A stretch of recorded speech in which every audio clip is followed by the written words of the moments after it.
ไปเย็นกันครับเนาะนี่ไปเย็นพริกเผาตาม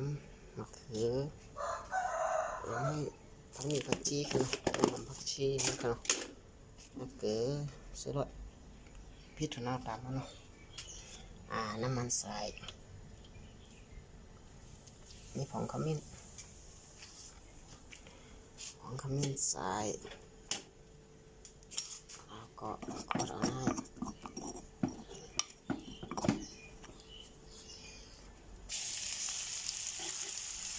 โอ้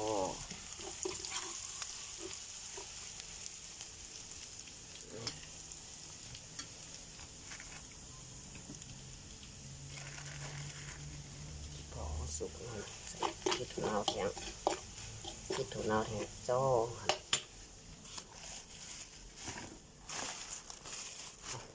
ซาวกับบางใช่ไหม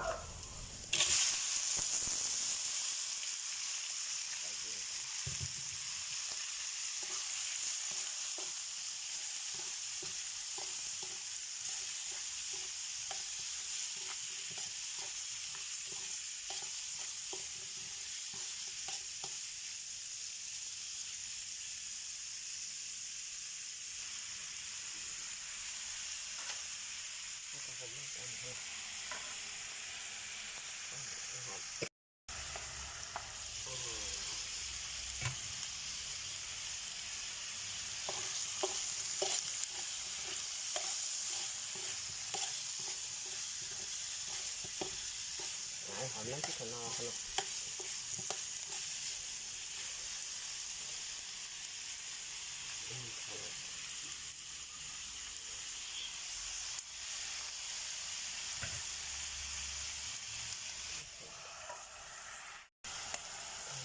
หอมเลย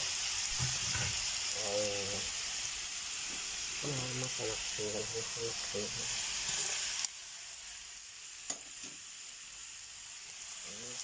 โอน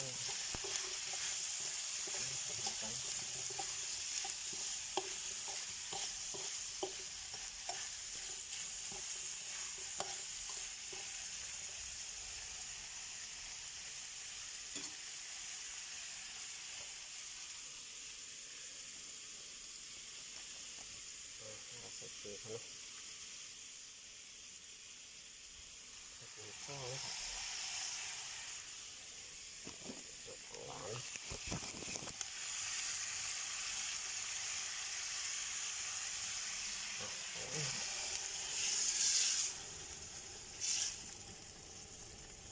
อุบไปทางน้ำก่อนครับ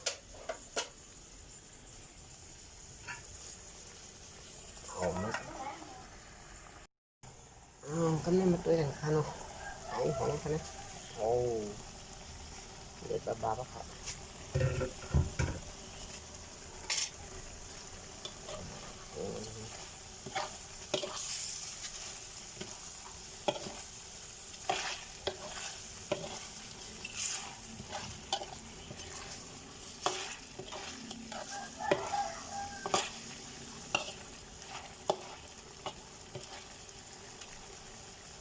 ผมไม่ถึงคือผมไม่ถึงข้าวเลยก็ไม่แอบสุกค่ะเนาะโอ้น้ำเนาะค่ะนะ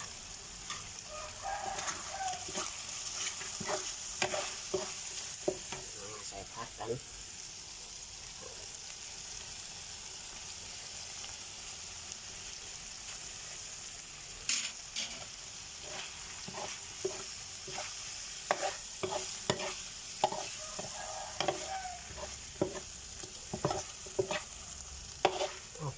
หายหอม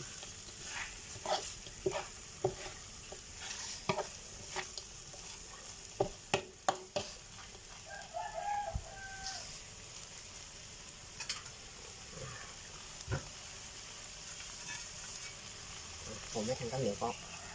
ปิดไข่ให้คุณ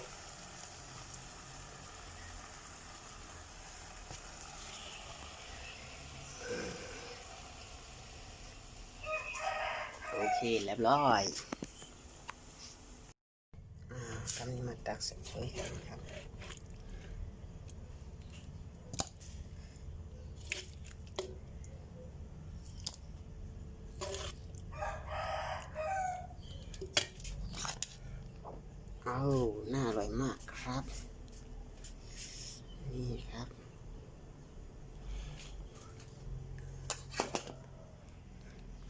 ให้หอมจ้ะเลย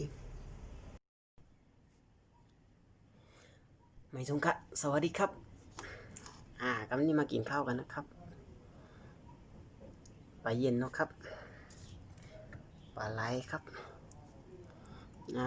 พักปลาเย็นเนาะ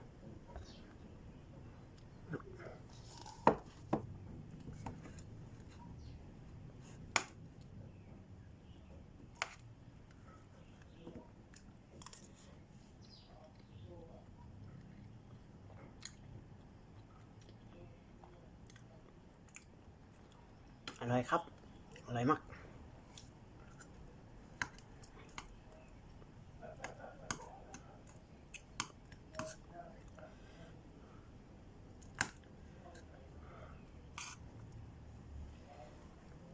ครับ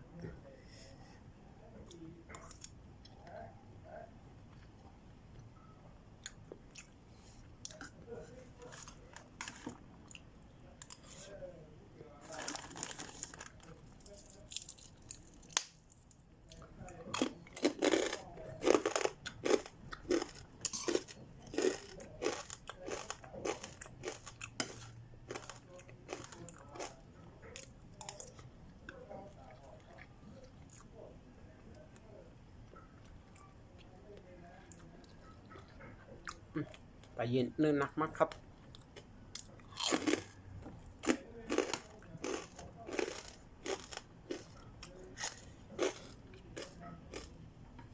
นี่ครับ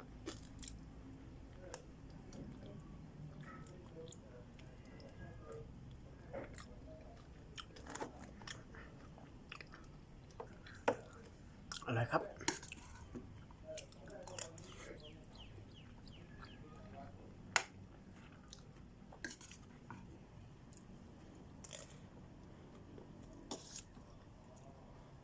มะเขือครับ